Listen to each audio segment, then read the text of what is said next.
వ్యర్థము. యెహోవా పట్టణముని కాయని ఎడల కాయవాని ప్రయాసము వ్యర్థము. పట్టణాన్ని కాయాలని మనుషులు ఎంత ప్రయాసపడినా అది వ్యర్థం అంటున్నాడు దేవుడు. కుటుంబాన్ని మనిషి కట్టుకునాలని ఎంత ప్రయాసపడినా యెహోవా కట్టుకోకుంటే ఆ కుటుంబం కట్టబడదు అంటున్నాడు దేవుడు. కానీ మనము కుటుంబాలని కట్టుకునే మనమందరూ కూడా కుటుంబాలని కలిగిన వాళ్ళమే. మనమందరూ కూడా భార్య భర్తలు కలిగిన వారమే. పిల్లలతోని కుటుంబాలను పెద్దగా చేసుకునే వారమే. కానీ దేవుడు అంటున్న మాట ఏమిటంటే, యెహోవా ఇల్లు కట్టించిన ఎడల కట్టువాని ప్రయాసము వ్యర్థము. ఇల్లు ఎవరు కట్టాలి? దేవుడు కట్టాలి. దేవుడు కట్టాలి అంటే ఆయన దేవుడు ఏమన్నా మేస్త్రా? బాగా వినాలి ప్రియులారా. దేవుడు మేస్త్రా ఇల్లు కట్టడానికి అని మనం ఆలోచిస్తే ప్రియులారా, మన ఇల్లు లోకానుసారంగా ఇల్లు కట్టుకునాలి అనుకుంటే ఆ ఇల్లుని ఒక ఇంజనీర్ని తోలుకొచ్చి ఫస్ట్ మ్యాప్ వేయించుకుంటాం. మ్యాప్ వేయించుకున్న తర్వాత మేస్త్రిని తోలుకొని వచ్చి ఇల్లు కట్టడానికి మేస్త్రికి అప్పగిస్తాం. అప్పగించినప్పుడు ఆ మేస్త్రి ఆ ఇల్లుని చక్కగా కడతాడు. అలాగా దేవుడు మన కుటుంబాన్ని కట్టాలి అంటే, మన కుటుంబము కట్టబడాలి అంటే, మన కుటుంబం ఎవరికి అప్పగించాలి చెప్పండి? దేవునికి అప్పగించాలి. దేవునికి ఎలాగ అప్పగించాలి? మన కుటుంబం కట్టబడాలి. భర్త మాట భార్య వినాలి, భార్య మాట భర్త వినాలి, తల్లిదండ్రుల మాట పిల్లలు వినాలి. ఇవన్నీ కూడా క్రమంగా జరగాలి అంటే మన కుటుంబం కట్టమని ఎవరి చేతికి అప్పగించాలి? మేస్త్రి చేతికి ఎలాగైతే మన ఇల్లు కట్టమని అప్పగిస్తామో అలాగా మన కుటుంబాన్ని కట్టమని దేవుడికి అప్పగించాలి. చప్పట్లు కొడదాం అందరూ. దేవునికి మన కుటుంబాన్ని కట్టమని ఎప్పుడైతే అప్పగిస్తామో అప్పుడు ఆయన మన కుటుంబాన్ని కట్టడానికి మన కుటుంబంలోనికి ఆయన దిగిపోతాడు. చప్పట్లు కొడదాం జోరుగా. ప్రియులారా, మనుషులు బలముతో, మనుషులు బుద్ధితో తమ కుటుంబాలని కట్టుకునాలని ఎంత ప్రయాసపడినా మనం కట్టుకోలేము. కట్టడానికి మేస్త్రికి ఎలాగైతే ఇంటిని అప్పగిస్తామో అలాగా దేవుడికి మన కుటుంబాన్ని కట్టుటకు ఆయనకి సంపూర్ణంగా అప్పగించాలి. అందులో నీ తెలివిని ఉపయోగపడి చేయకూడదు. అందులో నీ ఆలోచనల్ని ఖర్చు చేయకూడదు. అందులో నీ బుద్ధిని ఖర్చు చేయకూడదు. సంపూర్ణంగా దేవునికి అప్పగించాలి నీ కుటుంబాన్ని. దేవా, నా కుటుంబాన్ని నీవే కట్టాలి నాయన. దేవా, నా భర్తని నీవే మార్చాలి ప్రభువా. దేవా, నా భార్యని నీవే మార్చాలి నాయన. దేవా, నా కుటుంబంలో ఉన్న పిల్లల్ని నీవే మార్చాలి నాయన అని దేవునికి సంపూర్ణంగా కుటుంబాన్ని కట్టమని ఎప్పుడైతే నీవు అప్పగిస్తావో అప్పుడు దేవుడు మన కుటుంబాన్ని కట్టుటకు ఆయన మన కుటుంబంలోనికి దిగుతాడు. ప్రియులారా, ఎలా అప్పగించాలి? దేవుడు కనపడతాడా కుటుంబాన్ని అప్పగించేకి? మేస్త్రి కనపడతాడు కనుక మేస్త్రిని తోలుకొని వచ్చి, అయ్యా ఇంకా ఇంత సిమెంటు, ఇంత రాడు, ఇంత ఉసుక, ఇంత కంకరు ఇవన్నీ ఆయన బిల్లేసి మనకిస్తే ఆ మెటీరియల్లో తెచ్చి మేస్త్రికి ఇస్తే మేస్త్రి ఇల్లు కడతాడు. మేస్త్రి కనపడతాడు గనక కట్టమని ఇచ్చినామనుకో. దేవుడు మన కంటికి కనపడడు. ఆయన దేవునికి ఎలా అప్పగించాలి మన కుటుంబాన్ని? ఇది మనకు ప్రశ్న. మన కుటుంబాన్ని దేవునికి ఎలా అప్పగించాలి అని ఆలోచిస్తే, ప్రేమైన దేవుని వారలారా, నీవు ప్రార్థనలోని నీ కుటుంబాన్ని దేవునికి అప్పగించాలి. చప్పట్లు కొడదాం. భక్తులందరూ కూడా ప్రార్థనలోనే తమ కుటుంబాలని కట్టుకున్నారు. భక్తులు అందరూ కూడా తమ భార్య పిల్లల్ని ప్రార్థన ద్వారానే కాపాడుకున్నారు. నువ్వు ప్రార్థన చేసినప్పుడు దేవునికి అప్పగించాలి కుటుంబాన్ని సంపూర్ణంగా. నీవు కడితే చక్కగా కట్టబడుతుంది నాయన నా ఇల్లు. నీవు కాపాడితే నా ఇల్లు కాపాడబడుతుంది నాయన. నీవు మారిస్తే నా భర్త మారుతాడు ప్రభువా. నీవు మారిస్తే నా భార్య మారుతుంది ప్రభువా అని దేవుని సన్నిధిలో మోకాలు పెట్టి నీ వ్యక్తిగత ప్రార్థనలో నీ కుటుంబాన్ని దేవునికి అప్పగించాలి. అప్పుడు నీ కుటుంబం చక్కగా కట్టబడుతుంది. ప్రియులారా, కుటుంబాలు ఈరోజు అన్ని చెదిరిపోతున్నాయి. కుటుంబాలన్నీ ఆగమైపోతున్నాయి. కుటుంబాలంతా కూడా అల్లరి పాలవుతున్నాయి. కారణం ఏమి అని ఆలోచిస్తే, దేవుడు కట్టాలని కోరుకోవటం లేదు కుటుంబాన్ని. నేనే కట్టాలనుకుంటారు. నా బలము ద్వారే కట్టాలనుకుంటారు. నా బలము ద్వారానే కుటుంబం నడవాలనుకుంటారు. నా బుద్ధి ద్వారానే కుటుంబం నిలబడాలనుకుంటారు. కాదు ప్రియులారా, దేవుడు అంటున్నాడు, నీ బలము ద్వారా ఒకవేళ కుటుంబం కట్టుకున్నట్టయితే, నీ బుద్ధి ద్వారా కుటుంబాన్ని కట్టుకున్నట్లయితే, కుటుంబము ఉసుకులో కట్టిన ఇల్లు లాగుంటుంది. పునాది ఎక్కడ వేయాలి చెప్పండి? పునాది ఎక్కడేస్తే స్థిరపడుతుంది? బండ మీద ఉంటే పునాది గట్టిగుంటుంది. బండ మీద ఉన్న పునాది, బండ మీద ఉన్న ఇల్లు గట్టిగుంటుంది. గాలి వచ్చినా, వరదలు వచ్చినా అది పడిపోదు ప్రియులారా. అదే ఒకవేళ ఉసుకలో పునాది వేసినావనుకో, వరదలు వచ్చి ఏమైపోతాయి చెప్పండి? వరదలు వచ్చి ఉసుకంతా నానిపోయిన తర్వాత ఆ ఉసుకి మీద కట్టిన ఇల్లు ఏమవుతుంది? కూలి పడిపోతుంది. అందుకొరకే దేవుడు అంటున్నాడు, యెహోవా ఇల్లు కట్టించిన ఎడల కట్టువాని ప్రయాసం అంతా. అంత అన్నాడా? కొంచెం అన్నాడా? అంతా అంతా. సొంతం నీ బుద్ధితోనే పెళ్లి చేసుకున్నావు. సొంతం నువ్వు కోరుకున్నట్టుగా పెళ్లి చేసుకున్నావు. కోరుకున్నట్టుగా సంసారాన్ని సిద్ధపరచుకున్నావు. నీవు కోరుకున్నట్టునే ఫ్యామిలీని సిద్ధపరించుకున్నావు. అంతా నీవనుకున్నట్టుగా కట్టుకున్నావు. దేవుడు అనుకున్నట్టుగా కట్టుకోలేదు నీ కుటుంబాన్ని. దేవుడు అనుకున్నట్టుగా నీ కుటుంబాన్ని స్థిరపడించుకోలేదు. నీవనుకున్నట్టుగా కట్టుకున్నావు నీ కుటుంబాన్ని. అందుకొరికి అది ఉసుకి మీద పునాదిలా ఉంది. వరదలు వచ్చినప్పుడు ఏమైపోతుంది చెప్పండి? అంత వరద వచ్చిన ఉసుకంతా కొట్టుకొని పోయిన తర్వాత దాని మీద ఉన్న ఇల్లు కూలి పడిపోతుంది. ప్రియులారా, దేవుడు అంటున్న మాట ఏమిటంటే, నీవు యెహోవా ఇల్లు కట్టించిన ఎడల కట్టువాని ప్రయాసం అంతా అంతా. ప్రారంభం నుండి ఆలోచిస్తే, ప్రారంభం నుండి నీ ఆలోచనలే, ప్రారంభం నుండి నీ ఉద్దేశాలే, ప్రారంభం నుండి నీ తలంపులే.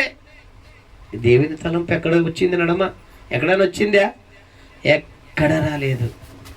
ఆలోచించింది నీ ఆలోచనే. పెళ్లి చేసుకోయింది నీ ఆలోచనే.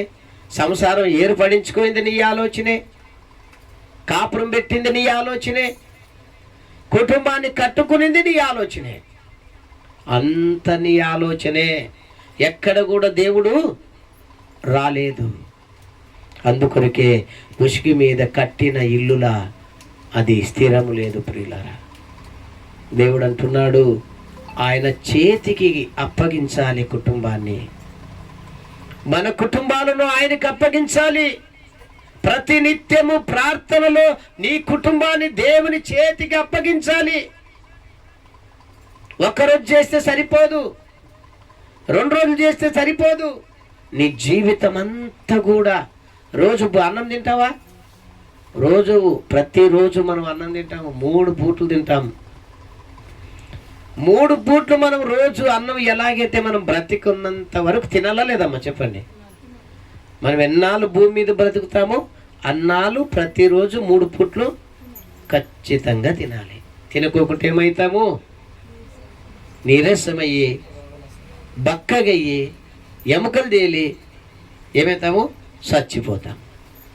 మనము బ్రతికున్నంత వరకు 3 పూట్లు ఎలాగైతే అన్నము తింటామో అలాగా ప్రతి నిత్యము ఒక్క పూటైనా నువ్వు మనసారా ప్రార్థన చేసి నీ కుటుంబాన్ని దేవుని చేతికి అప్పగించాలి. చప్పట్లు కొడదాం. నీ కుటుంబాన్ని దేవుని చేతికి అప్పగించాలి. దేవా, నా కుటుంబాన్ని నీవే కట్టాలి ప్రభు, నా కుటుంబాన్ని నీవే నిలబెట్టాలి నాయన, నా కుటుంబాన్ని నీవే నడిపించాలి ప్రభు అని ప్రతి నిత్యము మనసారా 1 గంట దేవుని చేతికి సమర్పించాలి మన కుటుంబాన్ని. అప్పుడు దేవుడు మన కుటుంబాన్ని కట్టటము ప్రారంభిస్తాడు. అప్పుడు మన కుటుంబంలో కార్యం చేయటము ప్రారంభిస్తాడు దేవుడు. ఆయన చేతికి అప్పగించుకోకుండా, ఆయన చేతికి సమర్పించుకోకుండా, ఆయనకు అప్పగించుకోకుండా నా కుటుంబాన్ని నేనే కట్టుకుంటానని నువ్వు ఎంత ప్రయాసపడినా అది వ్యర్థమే అని చెప్పినాడు దేవుడు. ఆలోచించండి ప్రియులారా, మనసులు కడితే కుటుంబం కట్టబడదండి. దేవునికి అప్పగించాలి, దేవునికి అప్పగించాలి. మనసులు కట్టాలని నిర్ణయం తీసుకున్నాడు ఒక ఆయన బుద్ధివంతుడు బైబిల్లో, దావీదు మహారాజు. తనకి ఇంచుమించు దావీదు మహారాజుకి 3 పట్టుకొని 4 వరకు పెళ్ళాలు. 4 పుట్టిన పిల్లలు ఎంతమంది ఉంటారు తెలుసా? అందరూ పెండ్లి పాయానికి వచ్చినారు. ఆడపిల్లలు పెండ్లి పాయానికి వచ్చినారు, మగపిల్లలు పెండ్లి పాయానికి వచ్చినారు. పెండ్లి పాయానికి వచ్చి కుటుంబం అంతా ఉంది, కానీ ఎదిగిన కుటుంబాన్ని ఏం చేసినాడు ఆయన? దేవుని చేతికి అప్పగించలేదు. కుటుంబం 4 పెళ్ళాలు చేసుకున్నాడు. కుటుంబం పిల్లలు అందరూ ఉన్నారు. కుటుంబం అంతా ఉమ్మడి కుటుంబంగా ఉంది. ఉమ్మడి కుటుంబంగా ఉన్నప్పుడు అంత బాగుందిలే అనుకున్నాడు ఆయన పుణ్యాత్కుడు. అంత బాగుంది, పిల్లల చేతికి వచ్చినారు, ఆడపిల్లల చేతికి వచ్చినారు, మగ పిల్లల చేతికి వచ్చినారు, పెళ్ళాలు ఉన్నారు, ఇంకేం నాకు తక్కువ అని అంత బాగుంది అనుకొని ఏం చేసినాడంటే తన సొంత బుద్ధితోనే ప్రయాణించటం ప్రారంభించినాడు. సొంత ఆలోచనలతో ప్రయాణించటం ప్రారంభించినాడు. తప్పుడు మార్గము ఆలోచించడం ప్రారంభించాడు. తప్పుడు అడుగులు వేయటం ప్రారంభించాడు. ఎవరు? ఇంటి యజమానుడు. ఇంటి యజమానుడు ఎప్పుడైతే తప్పుడు అడుగులు వేయటం ప్రారంభించాడో, ఇంటి యజమానురాలు ఎప్పుడైతే తప్పుడు అడుగులు వేయటం ప్రారంభించిందో, వాళ్ళు అడుగులు, వాళ్ళ నడత, వాళ్ళ నుడి అంతా కూడా ఎవరు గమనిస్తున్నారు చెప్పండి? ఇంట్లో పిల్లలు ఉన్నారు, చేతికొచ్చిన పిల్లలు, పెళ్లి పాయానికి వచ్చిన పిల్లలు ఉన్నారు, పెళ్లి పాయానికి వచ్చిన ఆడపిల్లలు ఉన్నారు, పెళ్లి పాయానికి వచ్చిన మగ పిల్లలు ఉన్నారు. వారి మధ్యలో ఉన్న తల్లిదండ్రి ఎలా ఉండాలి చెప్పండి? దేవా, నా కుటుంబాన్ని నువ్వు కట్టాలయ్యా, నా కుటుంబాన్ని నువ్వు కట్టండి, నా పిల్లల కుటుంబాన్ని నువ్వు కట్టండి, నా పిల్లల భవిష్యత్తుని నువ్వు కట్టండి అని దేవునికి సమర్పించుకోకుండా, దేవునికి నా కుటుంబాన్ని కట్టమని అప్పగించుకోకుండా ఏం చేశాడు అంటే తప్పుడు అడుగులేయటం ప్రారంభించాడు ఇంటి యజమానుడు. పిల్లలు బాగా చూశారు కళ్ళతో, మా నాయనే తప్పుడు అడుగులు వేసేటప్పుడు మేమెందుకు వేయకూడదు అనుకుంటారా? అనుకోరా చెప్పండి? తండ్రి తాగినాడు అనుకోండి, కొడుకు తాగేకి అలవాటు పడతాడా? పడడా? పడతాడు. తండ్రి తాగేవాడైతే కొడుకు ఖచ్చితంగా తాగేవాడవుతాడు. కానీ ఫస్ట్ గురువులు ఎవరు చెప్పండి పిల్లలకి? మొట్టమొదటి గురువులు ఎవరు చెప్పండి పిల్లలకి? తల్లిదండ్రులే మొట్టమొదటి గురువులు. మొట్టమొదటి చూసేది ఎవరు పిల్లల్ని? తల్లిదండ్రులనే. వాళ్ళ మాటని పరిశోధిస్తారు, వాళ్ళ నడనుడిని పరిశోధిస్తారు, వాళ్ళ క్రియలను పరిశోధిస్తారు. వాళ్ళ నడనుడిని వాళ్ళ క్రియలను పరిశోధించినప్పుడు పిల్లలకి మంచిగా కనపడింది అనుకో, అమ్మో మేము కూడా మంచిగా నడవాలి అని తీర్మానం చేసుకుంటారు. ఆ పిల్లలు పెద్దలు ఒకవేళ నడనుడి తప్పి వాళ్ళకి ఇష్టం వచ్చినట్టు ఒకవేళ తప్పుడు అడుగులేసి ప్రవర్తించినారనుకో, పిల్లలు ఏమనుకుంటారు, ఓహో మేము కూడా ఇలాగనే నడవాలేమో అనుకొని వాళ్ళు కూడా ఏం చేస్తారు చెప్పండి, వాళ్ళు కూడా అలాగ నడవటానికి ప్రారంభిస్తారు. దావీదు కుటుంబంలో జరిగిన విషయం ఏమిటంటే ప్రియులారా, ఎదిగిన కుమారులుండగా ఎదిగిన కుమార్తెలుండగా తప్పుడు అడుగులేయటం ప్రారంభించాడు. అంటే పాపం చేయటం ప్రారంభించాడు. కుటుంబాన్ని దేవుని చేతికి అప్పగించలేదండి దావీదు. తన బుద్ధితో, తన ఆలోచనలతో, తన స్వభావంతో కుటుంబాన్ని పరిపాలించాలని ప్రయత్నించాడు. మొట్టమొదటిగా ఈయనే తప్పుడు అడుగులేశాడు. ఎప్పుడైతే పాపం చేయటం ప్రారంభించాడో ఆ పాపం అనేది ఆ కుటుంబంలోనికి దిగింది. పిల్లలు కూడా ఏం చేశారు చెప్పండి, పాపం చేయటము ప్రారంభించారు. చివరికి ఆ కుటుంబం గురించి ఆలోచిస్తే ప్రియులారా, కుక్కలు సింపిన ఇస్తరాకైంది దావీదు కుటుంబం. పిల్ల ఒక సావు, తల్లి ఒక సావు, మొత్తం సావులే ఆ కుటుంబంలో, మొత్తం సావులే ఆ కుటుంబంలో. దావీదు ఎప్పుడైతే తప్పుడడుగులేసి తప్పు చేశాడో ఆ పాపం అనేది ఆ ఇంటిలోనికి దిగింది. మా నాయనే తప్పు చేసినాడు కనుక మేమెందుకు చేయకూడదని అదే రూట్లోనే కొడుకులే ప్రయాణించినారు. ఒక్కరిని ఒకరు చంపుకున్నారు, ఒకరిని ఒకరు పొడుచుకున్నారు. సొంతము అన్న చెల్లెలితో పాపం చేశాడు, సొంతము తమ్ముడు అన్నని చంపాడు. ఒకే కుటుంబంలోనే, ఒకే కుటుంబంలో ఇంత అలజడి, ఇంత ప్రమాదము ఎందుకు జరిగింది అని ఆలోచిస్తే ప్రియులారా, పెద్దలుగా ఉన్నవారు ఖచ్చితంగా జాగ్రత్త కలిగి ఉండాలి. ఇంటి యజమానులు పిల్లలు చేతికొచ్చినప్పుడు తల్లిదండ్రులు చాలా జాగ్రత్త కలిగి ఉండాలి. ఇష్టం వచ్చినట్టుగా ఉండేకి వీలు లేదు. అంత మొట్టమొదటి గురువులు మీరే మీ పిల్లలకు. మన పిల్లలకి మనమే మొట్టమొదటి గురువులము. తల్లి నడిచిన చోటే పిల్ల నడుస్తుంది, తండ్రి నడిచిన చోటే కుమారుడు నడుస్తాడు. అయితే దావీదు దేవుని చేతికి అప్పగించలేదు కానీ తన కుటుంబాన్ని తన సొంత బుద్ధితో నడిపించాలనుకున్నాడు, తన సొంత ఆలోచనలతో నడిపించాలనుకున్నాడు. దావీదు తప్పుడు అడుగులేశాడు. ఆ శాపం ఇంటిలోనికి వచ్చింది. కొడుకు కూడా తప్పు చేశాడు. దావీదు ఒక వ్యక్తిని మర్డర్ చేశాడు, మర్డర్ చేయించాడు ఒక వ్యక్తిని. దావీదు తన సొంత కొడుకు, సొంత అన్ననే మర్డర్ చేశాడు. దావీదు ఏమైతే చేసినాడో అవన్నీ కూడా తన పిల్లల జీవితంలో వాళ్ళు కూడా అవే చేసినారు. ఆ కుటుంబం అంతా కూడా చల్లా చెదరమైపోయింది ప్రియులారా. అందుకొరికి అంటున్నాడు, మీరు యెహోవా ఇల్లు కట్టించిన ఎడల కట్టువాని ప్రయాసం అంతా కూడా, దావీదు ప్రయాసం అంతా కూడా ఏమైపోయింది, వ్యర్థమైపోయింది ప్రియులారా. పెన్లాలు ఉన్నారని మురిచిపోయినాడు, చేతికొచ్చిన కొడుకులున్నారని మురిచిపోయాడు, చేతిలో అధికారం ఉందని మురిచిపోయాడు, చేతి కింద సైనికులు ఉన్నారని మురిచిపోయాడు. అంత ఉందని దావీదు మురిచిపోయి తనను తాను గర్వించుకొని, తనను తాను హెచ్చించుకొని, దేవునికి సోటి ఇవ్వకోకుండా, తన కుటుంబాన్ని దేవుని చేతికి అప్పగించుకోకుండా తన సొంత ఆలోచనలతోనే ముందుకు నడిచాడు. అంత ప్రయాసం అంతా కూడా వ్యర్థమైపోయింది ప్రియులారా. సింహాసనం పోయింది, పిల్లలు చచ్చిపోయినారు, కుటుంబం అంతా సర్వనాశనం అయిపోయింది, దిక్కయింది. అరణ్యములో దిక్కులేని పచ్చిలెక్క అరణ్యాలు పట్టి తిరుగుతున్నాడు దావీదు. కారణం ఎవరు చెప్పండి? దీనికి కారణం ఎవరు? ఇంటి యజమానులే, భార్య భర్తలే. మీరు భార్య భర్తలుగా ఉన్న మీరు దేవుని చేతికి అప్పగించుకోవాలి.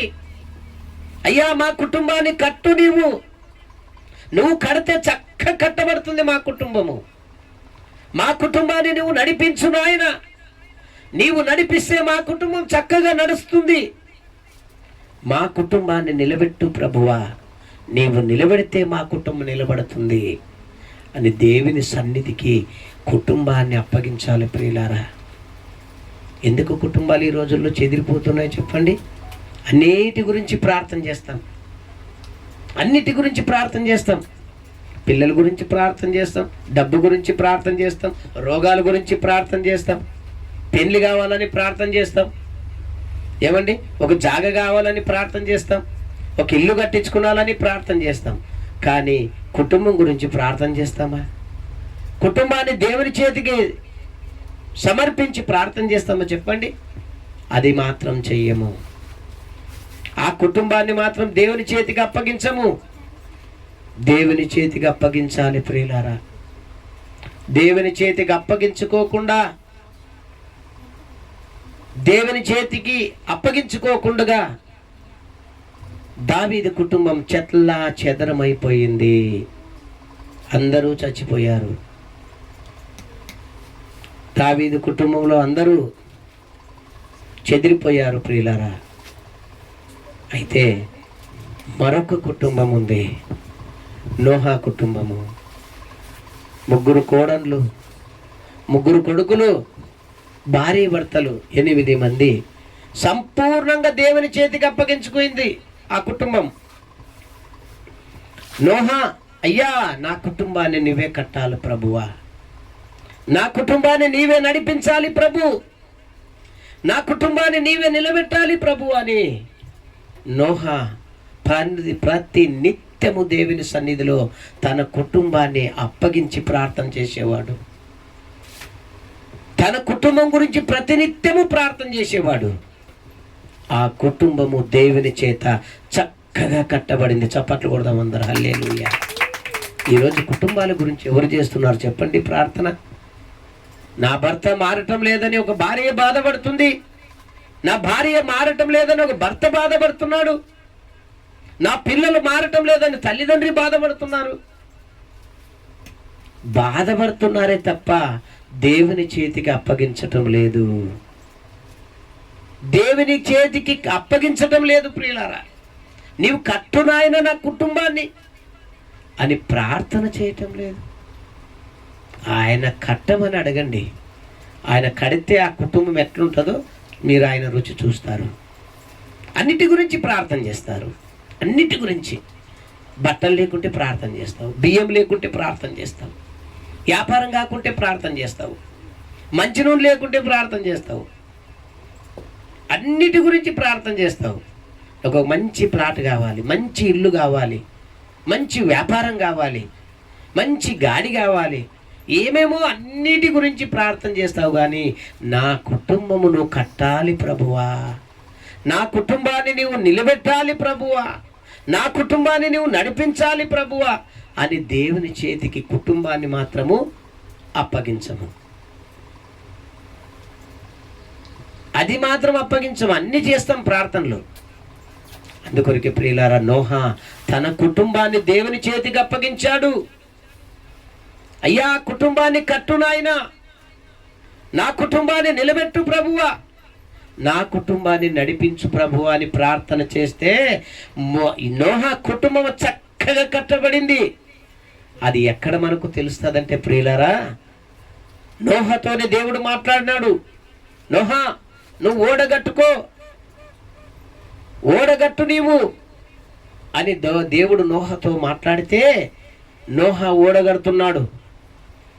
ఒకవేళ కుటుంబం దేవుడుగాన కట్టుకోకుంటే, ఆ కుటుంబాన్ని వింటున్నారా, ఆ కుటుంబాన్ని దేవుడుగాన నిలబెట్టుకోకుంటే, ఆ కుటుంబాన్ని దేవుడిగాన నడిపించుకోకుంటే, ఓడగట్టేటప్పుడు తన కుటుంబంలో ఉన్న కోడళ్ళు కొడుకులు నోహాకి ఎదురు తిరిగేవారు. ఏంటి గడుతున్నావయ్యా నువ్వు ఓడ? ఏంటి నీకొక్కరికే వచ్చిందా వరదలు? వరదలు లేవు, నీళ్లు లేవు, ఏమి లేవు, ఊకనే కష్టపడుతున్నావు, ఓడగట్టుతున్నావు. ఏంటి కడుతున్నావు? దేశంలో లేని భక్తి నీకు ఒక్కనికే ఉందా అని కొడుకులన్న అంటుండ్రి, లేదా కోడళ్ళన్నా ఆయన దండిస్తుండ్రి. కానీ తండ్రి ఓడగడుతుంటే కొడుకులు సపోర్ట్ చేసినారు. మా నాయనతో దేవుడు మాట్లాడినాడంటే ఏదో ఒకటి ప్రమాదము జరగబోతుంది, అందుకొరకే దేవుడు మా నాన్నతో మాట్లాడినాడు, ఓడగడుతున్నాడని కొడుకులు సపోర్ట్ చేసినారు, కోడళ్ళు సపోర్ట్ చేసినారు. ఈరోజు మా మామ ఓడగడుతున్నాడంటే ఆ ఓడ దేవుడు ఏదో ప్రమాదము పొంచి ఉన్నది గనక, దేవుడు మా మామతో మాట్లాడుతున్నాడు గనక ఓడగడుతున్నాడని కోడళ్ళు సపోర్ట్ చేసినారు. భార్య సపోర్ట్ చేసింది, మారు మాట మాట్లాడలేదు వాళ్ళ కుటుంబం, కొడుకులు కానీ కోడళ్ళు కానీ భార్య కానీ. ఓడ కట్టినారు, ఓడలేక రమ్మని అనేకులు పిలిచినారు, ఎవ్వరూ రాలేదు, వాళ్ళు మాత్రమే వెళ్ళారు. ప్రాణి పక్షులను ఎక్కించుకున్నారు, ఓడ తాళం వేసుకున్నారు. ప్రియులారా, 40 రాత్రులు 40 పగుళ్ళు వర్షము కుమ్మరించి నేల మలక కూడా లేకుండా సర్వము కొట్టుకొని పోయింది. ఆ కాలములో, నోహా కాలములో ఆలోచిస్తాం ప్రియులారా. నోహా కుటుంబము ప్రమాదంలో నుండి తప్పించుకొని చక్కగా కట్టబడింది గనుక, దేవుని చేతికి అప్పగించిన కుటుంబం గనుక ప్రమాదంలో నుండి రక్షించబడింది, తరువాత చక్కగా కట్టబడింది. దావీదు కుటుంబము దేవుని చేతికి అప్పగించలేదు గనక తనకిష్టం వచ్చినట్లు ప్రవర్తించాడు.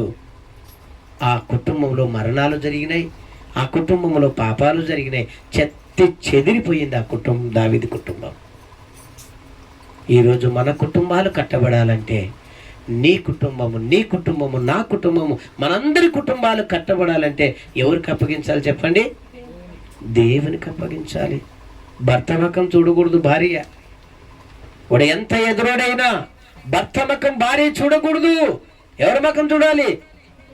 దేవుని ముఖం చూడాలి. నా దేవుడు గొప్పవాడు, ఆయన మార్చగలడు, ఆయన మారుస్తాడు, ఆయనకు అసాధ్యమైనది ఏది లేదు అని దేవుని ముఖం చూసి దేవునికి అప్పగించి నువ్వు ప్రార్థన చేస్తే నీ భర్తను దేవుడు మారుస్తాడు. చప్పట్లు కొడదాం.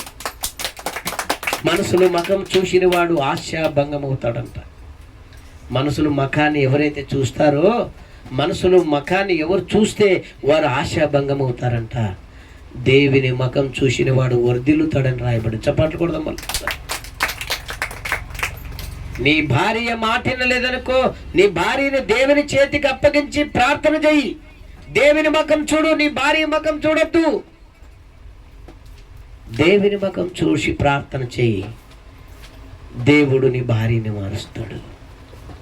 నీ పిల్లలు మారలేదనుకో, నీ పిల్లల ముఖం చూడొద్దు. దేవుని ముఖం చూసి ప్రార్థన చెయ్యి, నీ పిల్లలను దేవుడు మారుస్తాడు. అందుకొరకే దేవుడు అంటున్నాడు, యెహోవా ఇల్లు కట్టించిన ఎడల కట్టువాని ప్రయాసము వ్యర్థము, అంత వ్యర్థమే. మీ సొంత బుద్ధి, సొంత ఆలోచన, సొంత విచారాలు అన్ని వ్యర్థమే. దేవుని కట్టటానికి అప్పగించండి కుటుంబాలను. ఈ రోజుల్లో అంత ప్రమాదంలో ఉన్నాము, భయంకరమైన పరిస్థితులలో ఉన్నాము. ఎప్పుడు ఏ రోగాలు వస్తావో తెలియదు, ఎప్పుడు ఏ ప్రమాదాలు జరుగుతావో తెలియదు, ఎప్పుడు ఏమి అపాయాలు జరుగుతావో తెలియదు. భయంకర పరిస్థితిలో ఉన్నాం గనక కుటుంబాలను దేవుని చేతికి అప్పగించుదాం ప్రియులారా. కుటుంబంలో యజమానులు భయభక్తులు కలిగి బ్రతుకుదాం. దేవుని గురించి భయభక్తులు, తల్లిదండ్రులు భయభక్తులు కలిగి బతకండి. పిల్లలు ఎదుట ఇచ్చరచ్చగా జీవించొద్దండి, ఇచ్చరచ్చగా మాట్లాడొద్దండి, ఇచ్చరచ్చగా ప్రవర్తించొద్దండి. పిల్లలు ఎదుట తల్లిదండ్రులు భయభక్తులు కలిగి బ్రతకండి. కుటుంబాలను దేవుని చేతికి అప్పగించండి. ప్రభువా నా కుటుంబాన్ని నీవే కట్టు నాయనా, ప్రభువా నా కుటుంబాన్ని నీవే నిలబెట్టు నాయనా, ప్రభువా నా కుటుంబాన్ని నీవే నడిపించు నాయనా అని ప్రతి నిత్యము నీవు కుటుంబాన్ని దేవునికి సమర్పించి ప్రార్థన చేయి. దేవా నీవు కడితే నా కుటుంబం కట్టబడుతుంది నాయనా, నీవు నడిపిస్తే నా కుటుంబం నడుస్తుంది నాయనా, నీవు కాపాడితే నా కుటుంబం కాపాడబడుతుంది ప్రభు అని నీవు దేవుని చేతికి అప్పగించి ప్రార్థన చేయి. నీ కుటుంబం ఎలా కట్టబడదో దేవుడు చూస్తాడు ప్రియులారా. అలాగ దేవుని చేతికి అప్పగించకుండా, కుటుంబాలను దేవుని చేతికి అప్పగించుకోకుండా మీ సొంత బుద్ధితో, సొంత ఆలోచనతో మొగుడు మకం పెండ్లాం చూస్తూ, పెండ్లాం మకం మొగుడు చూస్తూ, పిల్లల మకం తల్లిదండ్రులు చూస్తూ, తల్లిదండ్రుల మకం పిల్లలు చూస్తూ కుటుంబాలు మారమంటే మారవు, కుటుంబాలు కట్టబడమంటే కట్టబడవు. నీవు దేవుని మకం చూడాలి, దేవునికి అప్పగించాలి కుటుంబాలను. ప్రార్థన చెయ్యి. అందరికంటే గొప్పవాడు ఈ లోకంలో ఎవరున్నారమ్మా గౌరీ? అందరికంటే గొప్పవాడు ఎవరున్నారు ఈ లోకంలో? దేవుడు. అవునా? దేవునికి ఏమన్నా సాధ్యమా? దేవునికి ఏమన్నా నాకు దేవుడు చేయకోకున్న పని ఏదైనా భూమి మీద ఉందా? దేవుడు చేయకోకున్న పని భూమి మీద లేదు, పరలోకంలో లేదు, పాతాళంలో కూడా లేదు. అంటే దేవుడు ఏదైనా చేయగలడు, ఆయన సామర్థ్యుడు. అవునా? అలాంటప్పుడు దేవునికి అప్పగించితే ఆయన మన పని చేస్తాడా చేయడా? చేస్తాడు. చేయాలంటే మనం ఏం చేయాలి? దేవునికి చెప్పాలి. ఏమని? నా కుటుంబాన్ని నువ్వే కట్టు ప్రభు, నా భర్తని నువ్వే మార్చు నాయన అని నువ్వు అడిగి ప్రార్థన చేసినప్పుడు దేవుడు ఏం చేస్తాడు? నీ భర్తని మారుస్తాడు. చెప్పకూడదు అందరం. భర్త మకం చూసుకుంటుంటే మారుతాడా? దేవునికి అప్పగిస్తే మారుతాడా? దేవునికి అప్పగిస్తే నీ ప్రార్థన విని దేవుడు నీ భర్తని మారుస్తాడు. నా గౌరీ లేకుంటే నేను ఉండను అంటాడు, నా బిడ్డ లేకుంటే నేను ఉండను అంటాడు. ఎవరు చేస్తారా పని? దేవుడు చేస్తాడు. అంటే దేవునికి అసాధ్యం ఏది లేదు. అందుకొరకే మనం దేవునికి అప్పగించాలి. ఎందుకంటే దేవుడు కుటుంబాలని కట్టడానికే వివాహం చేసినాడు. వివాహం ఎందుకు చేసినాడు అనుకున్నావు? దేవుడు పెళ్ళి ఎందుకు చేసినాడు? దేవుడమ్మా సంతోషికి శాంతంకి పెళ్ళి ఎందుకు చేసినాడు? దేవుడు కుటుంబం కట్టడానికి చేసినాడు, అల్లరి చేయటానికి చేయలేదు, విడిపోవటానికి చేయలేదు. కుటుంబాన్ని కట్టడానికి దేవుడు వివాహం చేసినాడు. మరి అలాంటప్పుడు కుటుంబాన్ని ఎవరికి అప్పగించాలా? అశాంతమా? కుటుంబాన్ని ఎవరికి అప్పగించాలా? దేవునికి అప్పగించాలా. ప్రభువా నా భర్తని మార్చు, నా భర్తలో ఉన్న చంచల మనసు తీసేయి, నా భర్తలో ఉన్న దుడుకుతనం తీసేయి, నా భర్తలో ఉన్న ఆవేశం తీసేయి అని మోకాలు పెట్టి 3 పూట్లు అన్నం తినమా? ప్రతిరోజు తింటామా? ఒకటే రోజు తింటామా? ప్రతిరోజు 3 పూట్లు తింటాం కాబట్టి ప్రతిరోజు ఒక్కసారి చేయి ప్రార్థన, ఒక అర్ధగంట చేయి చాలు. నా కుటుంబాన్ని నీవే కట్టు ప్రభు, ఇదొక్క మాట చాలు. నా కుటుంబాన్ని నీవే కట్టు ప్రభు అని ప్రార్థన చేయి. దేవుడు కుటుంబాన్ని కడతాడు. భక్తులందరూ అలాగే ప్రార్థన చేసినారు ప్రియులారా. ఏం చేస్తున్నావు రాజేష? ఏం చేస్తున్నావు? అయితే భక్తులందరూ అలాగే ప్రార్థన చేసినారు ప్రియులారా. నోహా అలాగే ప్రార్థన చేసినాడు, నా కుటుంబాన్ని నీవే కట్టు ప్రభు అని ప్రార్థన చేసినాడు గనక ఆయన కుటుంబం కట్టబడింది. దావీదు తన కుటుంబం గురించి ప్రార్థన చేయలేదు, అందుకొరకే తన కుటుంబము చల్లా చెదరము అయిపోయింది. ఈరోజు నోహా కుటుంబంలాగా ఉందామా? దావీదు కుటుంబంలాగా ఉందామా? నోహా కుటుంబంలాగా ఉండాలి. నోహా కుటుంబంలాగా ఉండాలంటే ఏం చేయాలి? ప్రతిరోజు ప్రార్థన చేయాలి. ప్రార్థనలో ఏమని అప్పగించాలి దేవునికి? నా కుటుంబాన్ని నువ్వే కట్టాలి ప్రభు అనాలి. నా కుటుంబాన్ని నువ్వే కట్టాలి. నా కుటుంబం నువ్వు కడితే కరెక్ట్ కట్టబడుతుంది. అది వరద వచ్చినా గాలి వచ్చినా పడిపోదు నా కుటుంబము, నువ్వు కట్టు నాయనా అని ప్రార్థించాలి. కాబట్టి ప్రేమైన దేవుని వాళ్ళారా, అన్నిటి గురించి ప్రార్థన చేస్తాం కానీ కుటుంబం గురించి మాత్రము ప్రార్థన చేయము, కుటుంబాన్ని దేవుని చేతికి అప్పగించము. కాబట్టి ప్రియులారా, దేవుడు అంటున్నాడు, ఆ మాటలో చాలా అర్థం ఉంది. యెహోవా ఇల్లు కట్టించిన ఎడల కట్టువాని ప్రయాసము వ్యర్థము. నీ ప్రయాసంతో కట్టద్దు, నీ బుద్ధితో కట్టద్దు, నీ జ్ఞానంతో కట్టద్దు, నీ ఆలోచనలతో కట్టద్దు. దేవుడా నీవే కట్టు నాయనా, నీవే కట్టయ్యా నా కుటుంబాన్ని, నా భర్తని నీవే మార్చయ్యా, నా భార్యని నీవే మార్చయ్యా, నా పిల్లల్ని నువ్వే మార్చయ్యా అని నువ్వు మోకాలు పెట్టి 3 టైములు ప్రతిరోజు అన్నం తినే మనము 1 గంట దేవుని సన్నిధిలో కుటుంబాన్ని దేవుని చేతికి అప్పగించి ప్రార్థన చేస్తే ఖచ్చితంగా దేవుడు మన కుటుంబాన్ని కడతాడు. మనం కుటుంబాన్ని కట్టుకునాలి ప్రియులారా. లోకమంతా సంపాదించి నీ ఆత్మ నష్టమైతే నీకేమన్నా లాభమా అన్నాడు దేవుడు. లోకానంతా ఉద్ధరించి నీ కుటుంబాన్ని పాడలేపుకుంటే నీకేమన్నా లాభమా? అందరూ మంచోడు మంచోడు మంచోడు మంచోడు భలే భలే భలే భలే భలే అని చప్పట్లు కొడతారు. లోకమంతటికీ మంచోనివే, లోకమంతటిని ఉద్ధరించినావు, కానీ నీ కుటుంబం మాత్రము కుక్కలు చింపిన ఇస్తరాకు చేసుకున్నావు. దావీదు ఏం చేసినాడు? లోకానంతటికీ, ఆ సైనికులకి అందరికీ, ఆ జనాలందరికీ, ఇశ్రాయేల్ ప్రజలందరికీ మంచోడు దావీదు. భలే భలే భలే భలే అని చప్పట్లు కొట్టినారు. సౌలు 1000 మందిని చంపితే దావీదు 10,000 మందిని చంపినాడని చప్పట్లు కొట్టినారు. ఇశ్రాయేల్ ప్రజలకు అందరికీ మంచోడే, తన కుటుంబాన్ని మాత్రం ఏం చేశాడు? ఆగం లేపుకున్నాడు. మనకేమన్నా లాభమా? అందుకొరకన్నా లోకమంతా సంపాదించి నీ ఆత్మ నష్టమైతే నీకేమీ లాభం లేదన్నాడు దేవుడు. కనుక మొట్టమొదటిగా మన ఆలోచనలు ఎవరి మీద ఉండాలి చెప్పండి? కుటుంబం మీద ఉండాలి. మన ఆలోచనలు మన కుటుంబం మీద ఉండాలి. మన కుటుంబాన్ని దేవుని చేతికి అప్పగించాలనే ఉండాలి. అప్పుడే మన కుటుంబం కట్టబడుతుంది, అప్పుడే మన కుటుంబం స్థిరపడుతుంది. ప్రియులారా, మన కుటుంబాన్ని దేవుని చేతికి అప్పగించుకోకుండా మన బుద్ధితో మన ఆలోచనలతోనే కట్టాలనుకుంటే అది కట్టబడదు మన కుటుంబము. కాబట్టి ప్రేమైన దేవుని వారలారా, దేవుని మాటకి విలువింతాం, దేవుని మాటని విందాము.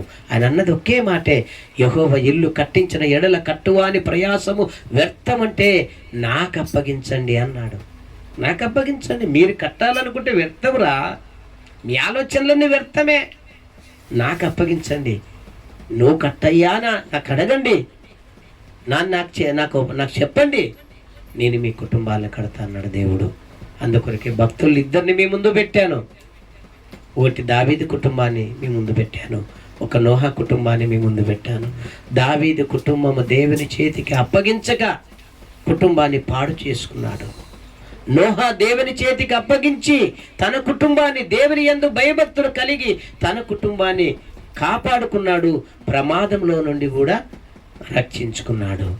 ఈరోజు మనం అందరూ కూడా నోహా కుటుంబంలాగుండి మనము దేవుని చేతికి మన కుటుంబాలను అప్పగించి మన కుటుంబాలందరినీ కట్టుకునాలని మనవి చేస్తూ ఈ మాటలు నేను ముగిస్తున్నా. కానుక పాట పాడుకొని